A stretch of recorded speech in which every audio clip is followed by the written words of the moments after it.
리더서에 보면은 이제 지도자에 대한 이야기가 나오거든요. 어떤 지도자여야 하나요? 그 리더십에 대한 이야기가 나옵니다. 그래서 고대에 성경이 말하는 지도자의 상이 있고, 그 내용은 좀 이따 이제 또 이단들과 관련돼서 어떻게 우리가 신앙생활을 해야 되는가, 그 부분이 이제 어떤 신앙생활, 어떤 지도자, 리더십을 가져야 되는가라는 게 나오는데요.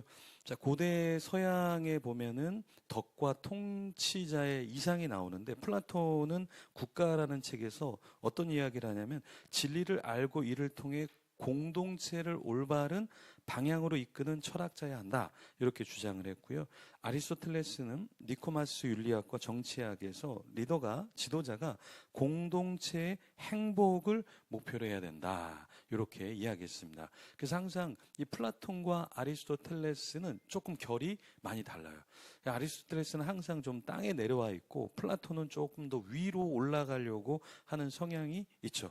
그래서 정치자도 플라톤은 철인 정치, 아주 우수한 사람들이 나라를 다스려야 된다라고 얘기하고, 아리스토텔레스는 공동체의 선, 사람들을 잘 이해하려면 시민이 정치해야 된다. 그래서 이 민주주의가 여기서 나오게 되는 겁니다. 자, 그러면 이제 동양 철학에서 보면 어떤 리더십을 추구했을까? 우리가 잘 아는 공자, 이 사람은 덕치, 덕에 대해서 이야기를 했고, 또 공자가 이야기한 건 인이라는 것에 대해서 이야기를 했어요. 덕과 인이 있어야 된다.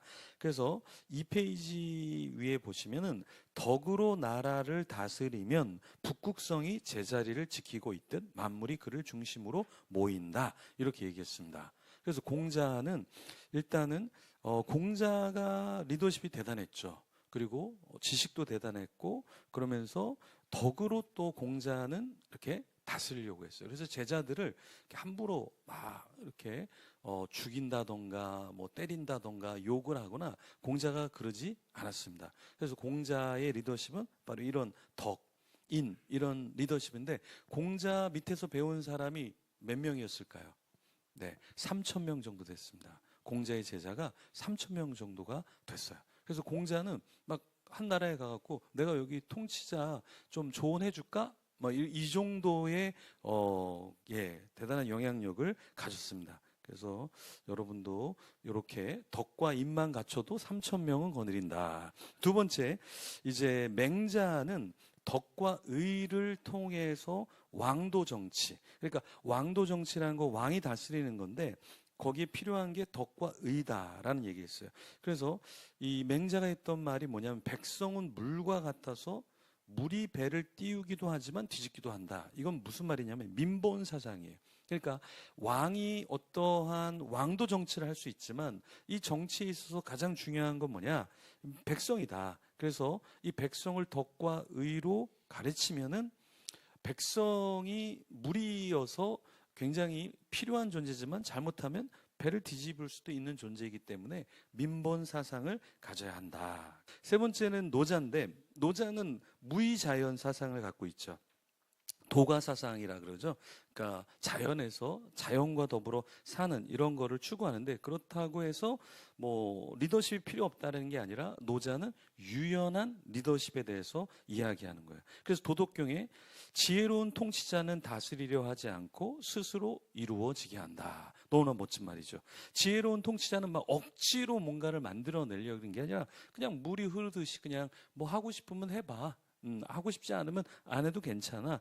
뭐 그렇게 뭐 부담스럽게 할 필요가 있겠어? 굉장히 유연한 리더십을 가진 사람이 노자였다라는 거예요. 그러니까 노자의 사상에서는 이름을 지으면 안 된다. 이름을 짓는 즉시 그 이름값과 그 사람의 존재는 국한되게 된다. 이게 노자의 사상이에요. 그러니까 어떤 것을 딱 찍어내려고 하면 그 찍어내는 순간 그 사람 망가진다는 거죠. 그죠? 그래서 이 리더십에 있어서도 뭔가를 막 강요해갖고 뭐 이거 안 하면 다 사탄의 자식이야, 뭐 이거 안 하면 다 지옥의 땔감이야, 이런 것들은 굉장히 조심해야 한다라는 이야기입니다. 그래서 그 다음에 이제 한비자인데, 한비자는 법을 되게 강조했던 사람이에요.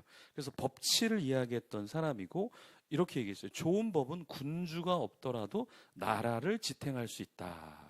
그러니까 법이라는 거. 그래서 우리가 교회도 마찬가지로 교회도 법이 있어야 되고, 행정이 있어야 되고 질서가 있어야 된다. 그러니까 조직교회가 잘 되는 이유는 뭐냐면 그 지도자가 그지 같아도 이 교회 안에 있는 조직만 제대로 서 있어도 굴러간다. 그래서 이 한비자가 얘기한 게 좋은 법은 군주가 없어도 나라를 지탱할 수 있다. 그래서 대부분 좋은 건강한 조직교회는 담임 목사님이 막 문제를 일으켜도 지켜냅니다. 그리고 담임 목사님이 바뀌거나 혹은 또 바꾸거나 어쨌든 지도자를 바꾸고 변화될 때 타이밍을 보고 다시 도약하려고 하는 것이 있다라는 거예요. 그래서 중요한 건 한비자가 봤던 건 사람도 중요하지만 훨씬 더 중요한 건 좋은 법이다. 이게 통치와 리더십에 있어서 더 중요하다. 이렇게 얘기했습니다. 그래서 여러분들이 이런 공자나 맹자나 노자, 순자 그리고 이 한비자 이런 책들은 한 번씩 다 읽어보셨죠? 네, 한 번씩 읽어보시면 굉장히 좋습니다. 예, 예. 정약용이 쓴 목민심서 이런 것도 리더십에 대해서 상당히 잘 얘기하는데 이런 거는 정약용의 그 목민심서 같은 경우는 목회자들은 꼭 읽어야 돼요. 거기 신방에 대한 이야기, 다스림에 대한 이야기, 막 탐욕에 빠진 관리에 대한 뭐 이야기 굉장히 목회적으로 적용할 게 굉장히 많습니다. 자, 그러면 중세로 넘어가면 중세는 아우구스티누스는 신의 도성에서 뭐라고 얘기하냐면 지도자는 신의 질서를 지상에서 실현하는 자다 이렇게 얘기를 합니다. 근데 토마스 아퀴나스에 넘어오면 아퀴나스는 아리스토텔레스의 사상을 받아들인 사람이잖아요. 그래서 이 아퀴나스의 사상은 아리스토텔레스가 뭘 주장했다고요? 공동선 그리고 공동정의, 공동체에 필요한 어떤 정의, 공동선을 가졌기 때문에 토마스 아퀴나스도 그런 리더십을 추구를 했다. 자, 그러면 근대에는 어떤 리더십이 발현이 되냐면 사회계약, 합리적인 권위에 대해서 이야기를 나누는데요. 첫 번째 사람은 홉스라는 사람은 리바이던이라는 책에서 자연 상태의 무질서를 우리가 피하기 위해선 절대 권력이 필요하다. 왜냐하면 이 민중이라는 존재를 홉스는 굉장히 투쟁하는 존재로 봤다라는 거예요. 그러니까 민중은 가만히 놔두면 서로 막 싸운다라는 거예요. 그래서 아주 강력한 절대 권력이 필요하다 이렇게 본 거고요. 로크는 시민의 신뢰와 동의에 기반한 리더십에 대해서 이야기를 한 거예요. 그러니까 시민의 신뢰와 동의가 없이 그냥 어떠한 통치가 있어서는 안 된다 이 이야기를 한 거죠. 세 번째 루서는 뭐라 그러냐면 공동체 전체 선을 추구하는 사회계약론. 그러니까 개인의 선이 아니라 공동체의 선을 추구하는 사회계약론이 필요하다 이렇게 봤습니다. 현대에 와서는 이제 윤리적인 리더십과 변혁적인 리더십으로 이제 다양해지고 있는데요. 뭐 대표적인 게 이제 변혁적인 리더십. 그렇죠. 그래서 조금 더 나은 비전을 제시하는 어떤 그런 리더십이 필요한 공동체도 있고 또 서번트 리더십이라고 해서 섬기는 자, 섬김의 리더십에 대해서 세 번째는 이제 윤리적인 리더십이 21세기에도 여전히 정직, 공정, 투명 이 리더십이 굉장히 각광을 받고 있다. 그래서 어떤 교회는 재정이 투명하지 않는 교회가 있습니다. 그래서 성도님들이 헌금은 하지만 교회가 투명하지 않아. 그러니까 이렇게 되면은 리더십에 문제가 있다. 대부분 이단, 신사도의 특징이 뭐냐면 재정을 공개하지 않는다.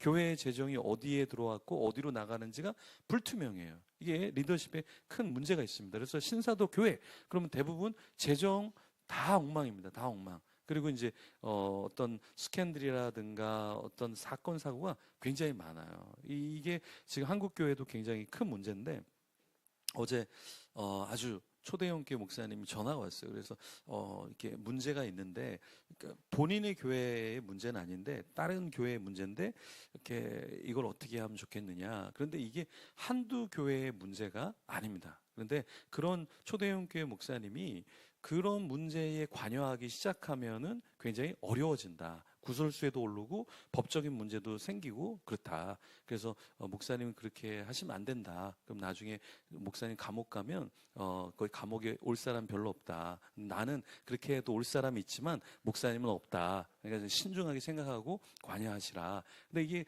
보면 너무 이 투명하지 않고 문제가 있는 것이 많은데 요즘에 그 리더십에는 그런 것들이 필요하다. 자, 이제 구원과 성화에 대해서 이야기를 해보겠는데요. 이 구원과 성화라는 것을 어떻게 시대적으로 이해했는가, 이게 또 신학과 발전이 있는데요. 디도서 2장에서는 구원의 은혜가 단순히 믿음의 고백에서 머무르는 게 아니라 이제 구원받은 자의 삶, 이 성화의 삶에 대해서 이야기를 합니다. 근데 이거는 뭐 바울 서신서의 로마서도 1장에서부터 8장까지, 그리고 이제 9장, 10장, 11장에는 이제 민족의 구원에 대해서, 그 다음부터는 또 어떠한 우리가 삶을 살아야 하는가, 그 삶에 대한 이야기를 하잖아요. 그렇죠? 그런 것처럼 이 서신서에서 삶에 대한 부분을 반드시 이야기를 하고 있습니다. 네, 그러면 초대교회 때는 어떻게 구원, 이 칭의와 성화를 봤냐면 구원과 도덕적 삶의 일치를 이야기했어요. 그리고 초대교회는 실제로 선한 삶을 살았죠. 자기가 갖고 있는 것을 나누기도 했고요. 이제 중세에 와서는 이제 칭의와 성화의 혼합이라고 하는데, 왜 혼합이라고 이야기하냐면 이 중세는 칭의도 인정하지만, 그래서 카톨릭을 우리가 오해하면 안 되는 게, 카톨릭은 은총이라는 하나님의 선행적 은총을 얘기합니다. 그 선행적 은총이란 건 하나님이 나에게 무엇인가 구원의 서광을 비춰주시고 인도해 주신다는 그 은총에 대해서 이야기해요. 선행적 은총에 대해서 얘기해요. 근데 카톨릭의 문제는 이제 성화를 인간이 다 이루어야 하는 공로로 빠뜨린다라는 부분이 바로 균형을 잃어버리게 되는 거죠. 그래서 이런 구원의 과정에서 인간의 협력에 대해서 얘기해요. 행위에 대해서 얘기해요. 행위가 구원의 필수적이다. 그래서 이 공로주의 사상, 행위구원론으로 빠지기 때문에 문제죠. 그래서 종교개혁에서는 이 행위에 대해서 칭의와 성화의 구분을 하게 되죠. 그래서 일단은 칭의가 이루어지면 구원이 이루어진다라는 이 칭의, 이신칭의 구원론이 만들어지기 시작하는 거죠. 그래서 성화가 불필요하다는 게 아니라, 그래서 루터를 잘못 알고 있는 게, 세간점도 이제 칭의에 대해서 이야기하면서 우리가 뭐 놓친 부분이 있다 그러는데, 세간점이 이 루터의 해석에서 놓치고 있는 게 뭐냐면, 루터는 칭의만 강조했던 사람이 아니라 성화도 강조했다라는 거예요. 그래서 루터는 칭의는 단번에 이루어지지만 성화는 평생에 걸쳐 이루어지는 과정이다. 그래서 루터도 사실은 성화를 강조했다라는 것입니다. 자, 그리고 근대 신학에서 이제 성화의 강조와 새로운 해석이 나오는데요. 이제 웨슬리안 전통에서는 완전 성화를 이야기하는데, 이 웨슬리안의 완전 성화는 완전히 성화할 수 있다, 이 말이 아니라, 이제 구원받은 뒤에는 우리가 의식적으로 죄를 짓는 것에 있어서 죄를 안 지을 수 있는 그런 성향이 우리에게 있다. 그래서 그 성화를 이루어야 된다라고 이야기를 한 것이죠. 그래서 모르고 짓는 죄, 그것은 있을 수 있다, 이렇게 웨슬리가 얘기했습니다. 어쨌든 웨슬리는 이제 성화에 대해서 전통적인 어떤 성화보다 훨씬 더 강한 성화를 말하고 있죠. 그러니까 의식하는 모든 죄들은 다 안 지어야 하는 그 성화를 이야기하고 있어요. 그리고 이룰 수 있다라고 말하고 있죠.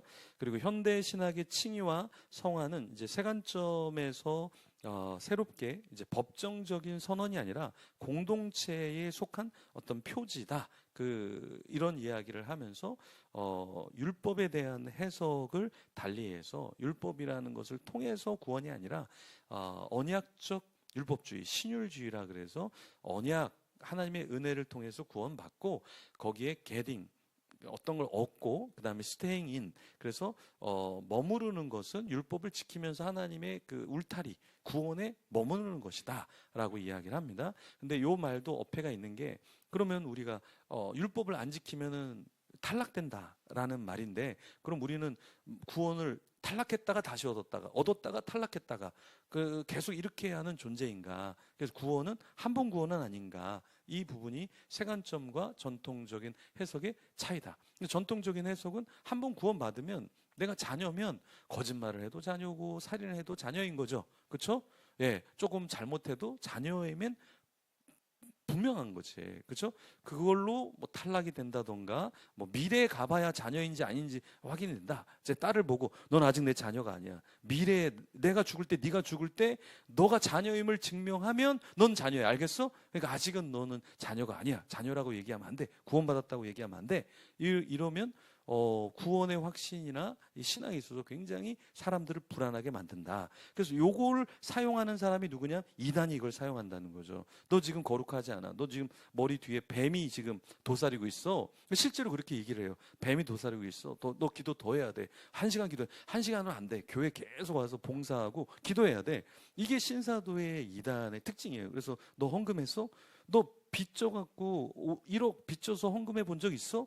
너는 신앙이 아니야. 신앙이 아니야. 너의 그 하나님 앞에 열심, 그 선행을 하나님께 보이지 않으면 너는 구원받은 표시가 없는 거야. 이렇게 이단 사상으로 다 나간단 말이에요. 그래서 신사도와 이단은 대부분 다 이 구원론을 다 뒤집어 엎어서 선행으로 너의 믿음을 보여. 너의 의로움을 너의 삶으로 보여. 이렇게 끌고 가면서 성도들을 다 탈탈 털어간다고요. 근데 또 전통교회는 헌신을 하면 또 힘들까봐, 아유, 그냥 집에 계셔요. 그냥, 아유, 무슨 전도예요. 저만 하면 되죠. 아유, 무슨 11조예요. 아유, 이게 그냥 편하게 하셔요. 뭐, 교회 안 나와도 되고, 뭐, 절로 가셔도 되고, 뭐, 그 스테이도 있잖아요. 그 스테이도 그 절에 가서 그 하셔도 되고, 뭐, 교회 꼭 머무셔야 됩니까? 안 머무셔도 다 구원 스테이 합니다. 뭐, 이런 식으로 이게 풀어가는 게 문제다. 그래서 우리가 중심을 잘 잡아야 된다.